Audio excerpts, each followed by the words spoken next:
Hey, I'm Eddie for T.O. Bites. God, don't ask how many times I had to do that.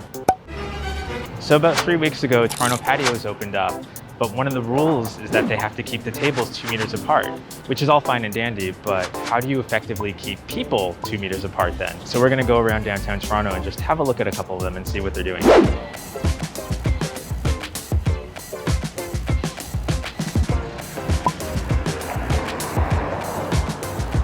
So I just walked by the Firkin Bay, and to be honest, that was the first patio I went to when Patios first opened because they were doing it right. They can't space all the tables out apart because it's kind of a small patio. So what they did was they put up these plastic dividers to keep the tables separated. They did move the side tables out further onto the street, which does keep that distance between people. Another thing they're doing really well with the Firkin is they have these little QR codes on the table, and when you scan it, you put in your information, your name and your phone number and whatnot, and then you show it to the server, and this way they can do tracing. Although this does kind of raise the question of privacy concerns because there's nothing that says they aren't going to sell your information. So I did wish that there's just a little disclaimer saying that they're not going to sell your information just because it is necessary to provide that to them.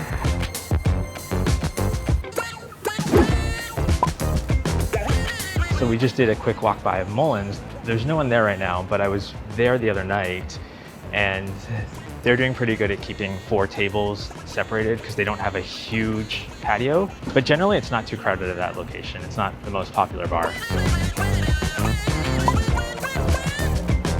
So I'm going to be honest about Wish. I actually haven't been in there, so I don't know what it's like sitting in there. However, I've walked by almost every night since they've reopened, and it's pretty packed.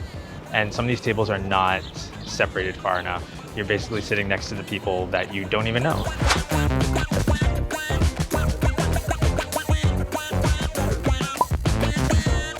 Well, the Fox and the Fiddle tables looked a bit more crowded than I'd like, but I'd have to see it when there's more people there. So now we're gonna go take a quick look at the Church and Wellesley Village.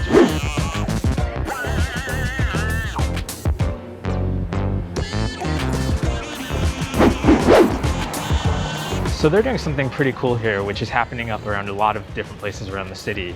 They're opening up lanes in the road to allow restaurants to put up seating for people, which is pretty amazing. The Village used to do this once a year around Pride, but now that it's the whole summer, I think that's awesome. Some of the bars are still look a little bit crowded, like Garage, O'Grady's, Churchmouse and Firkin, just a little bit too packed. And they also don't have any dividers. However, there is one patio that's doing it right, with dividers, with tables being far enough apart. And that is this place right behind me, the Storm Crow Manor.